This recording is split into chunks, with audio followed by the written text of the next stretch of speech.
Murder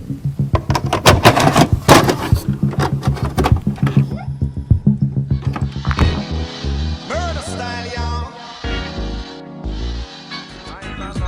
Insanity, insanity, whatever happened to humanity?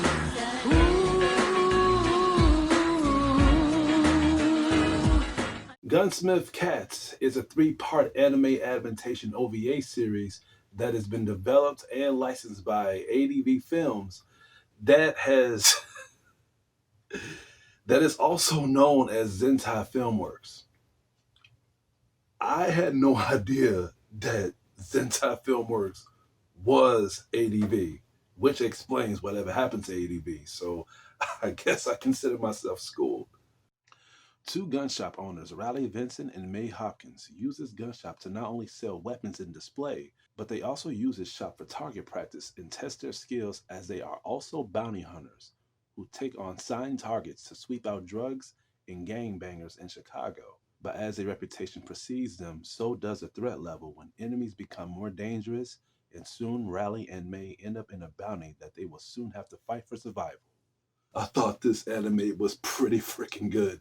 Fantastic in a way. Now, to be fair, I came across this anime when I was very young, around 12 or 13 years old. But that's because it was a channel that I would always watch my animes. But I would have to wait at Friday at 11 o'clock p.m. because some of these channels, man, would not show animes around that time. I mean, I'm talking about action, I'm talking about stars, and I'm talking about Showtime Beyond. But unlike Showtime Beyond and action, Stars was very picky when it comes to showing animes at that period of time because they was more focused on movies, but they would show animes because they want to pull more fans in to watching their channel. But action was very, very fluid of showing so much animes. In fact, if it wasn't for action, I wouldn't be introduced to so many animes that I have reviewed to you guys, like X, Blood Rain, Curse of the Yoma, Armitage, frickin' who Jesus Christ, man, Biohunter, Psycho Diver. And even though those animes are mostly into the fictionalized gesture, unlike Psycho Diver, Gunsmith Cats is not like that. This anime doesn't have no type of fiction at all. The anime picks up pretty fast. No slow pacing, no dragging, no downtime. This anime picks up pretty quickly, especially when it comes to the dialogue and the chemistry with these characters, Riley Vincent and May Hopkins. Now, as I mentioned in the headline, they are both bounty hunters, but they're bounty hunters in their own different type of skill level. Riley Vincent, she is a badass with her guns. I love her character when it comes to her maneuvering guns, showing off certain things that she know about guns, and knowing if a gun doesn't have any bullets just by her picking it up and not even looking at the goddamn clip itself. Fuck. Huh? What is this? So where are the bullets? You don't expect me to club him to death with this thing, do you? Oops. Hey, you're good. You know, not many people could tell a gun's empty just by picking it up. Here. One? Glad you trust me. Her attitude is also pretty good. She is a female that is always focused on what she needs to do, how she's supposed to get the job done, and her getting paid. I love her character. I love how straightforward she is. And at the same time, I like how witty her character is when it comes to her getting things done in the right manner. Some people may think that her character is pretty too serious. But that's what we got May Hopkins.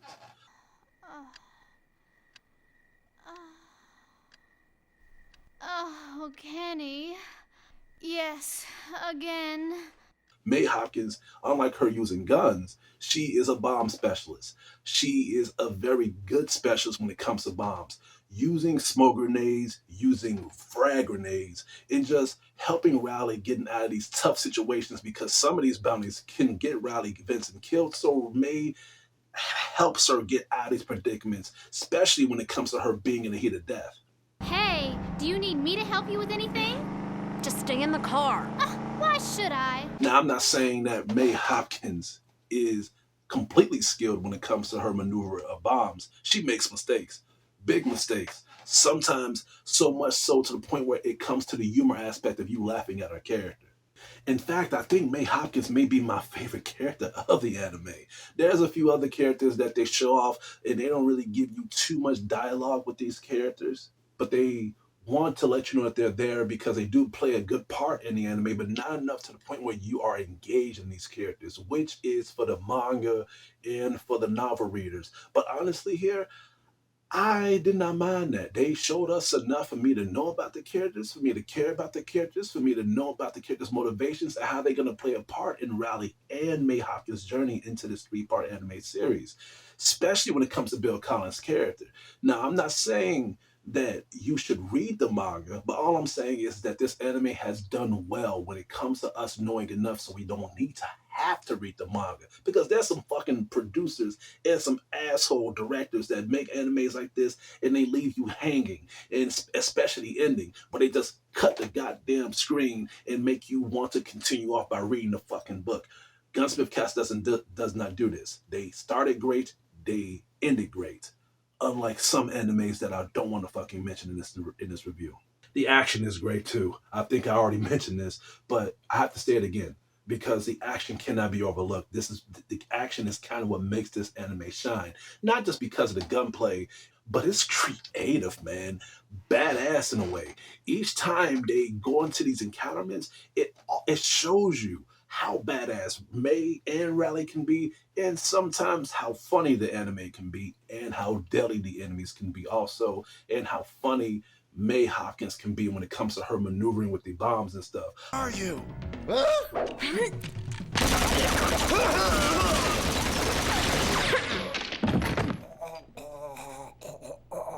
Yeah! Huh? Wait! Don't go that way!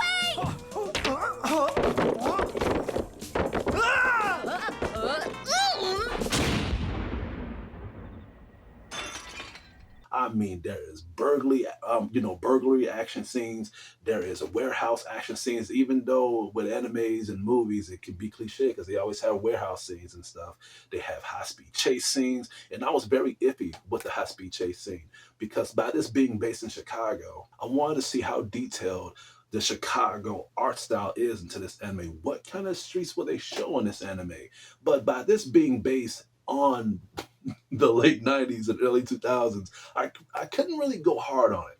But I got to give it hard praise because it is very detailed with the cinematography of them showing certain streets in certain areas in Chicago of where it could be. There was some parts in Chicago that they showed that I have been to, that I have visited. In fact, I go there a lot, and I'm like, damn, this is not bad. This is not bad artwork when it comes to them showing how detailed this anime is. For a 3-part series, I know it's not saying much, but it's still something that needs to be talked about, and it needs to be addressed, and it needs to be praised, and it needs to be looked at as a congratulating gesture, especially when it comes to us looking at animes back then and comparing them now. This anime still stands out with the art, and in my opinion, I think it's ahead of its time.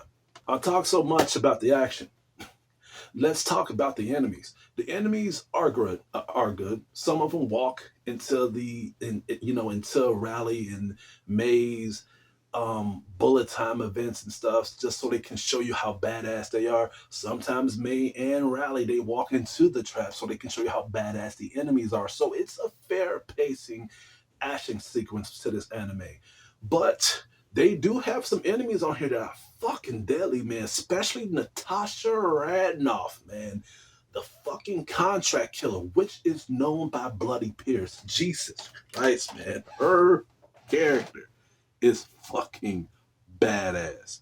I love her character. And I feel as if they're going to make a character, like especially a main enemy to the series, they have to have somebody that knows how to use guns, knows how to use gadgets, and knows when there's traps. Because Raleigh is good at guns, and May is good at planting traps and using bombs. Natasha Radnoff is a contract killer, a cold-blooded assassin. So I thought her development was perfect. Undoubtedly perfect. I have no problem with her character, especially since I think her accent is more, it stands out. You have to watch the anime in English so you can know what I'm talking about, but her accent is so fucking badass. Yeah? What? What? Right. Miss Rednov? It looks like the boss has another assignment for you. For a separate fee, of course. Who's the hit? She doesn't talk that much, but when she talks, you literally get pulled in. You get glued to the screen, especially when she tries to overcome Riley and May, especially Riley, because she hates Riley with a passion. She hates Riley so much to the point where I thought there was gonna become rivals, but no, they wanted to kill each other so much, and it became like a cat fight to a freaking tiger bloodbath. It was crazy. The last part when it was brawling it out and it was trying to take each other down.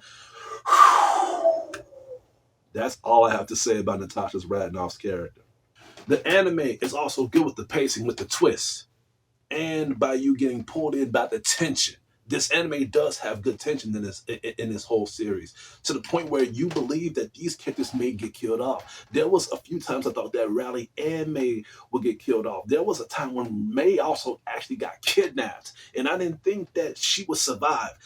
There was a time when Riley was in a very deadly situation, and I thought she would get killed off. Fuck, there was even a time when Bill was gonna get killed off. This anime is good when it comes to the pacing of you being in the edge of your seat. These characters are not overpowered, and they hit you one time, you fucking explode and shit, and you feel sorry for the enemies because the main characters is so overpowered. No, these main characters can die if they do not pay attention. And trust me, there was so many times that they have gotten caught up, and I like this anime because of this. Even though I was a young kid watching it, I was on the edge of my seat then, and I was on the edge of my seat now watching it. Other than that, this anime is fantastic. A very, very, very good, successful anime, especially when it comes to you being across us in the 1990s. If you have not seen the Gunsmith cats back then, or you just, for some reason, you was unlucky watching this and you're lucky to find this review,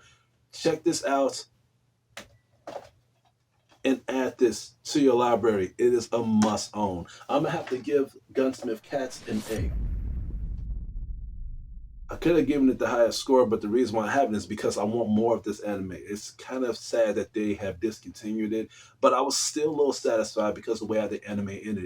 It ended in a very good note. Should I get the manga and read it? Maybe, since I'm still on the edge. And I don't think they're going to continue the series off, so I might have to probably buy the animes, the manga, just so I can see where it comes from here, where Riley and May Hopkins' missions.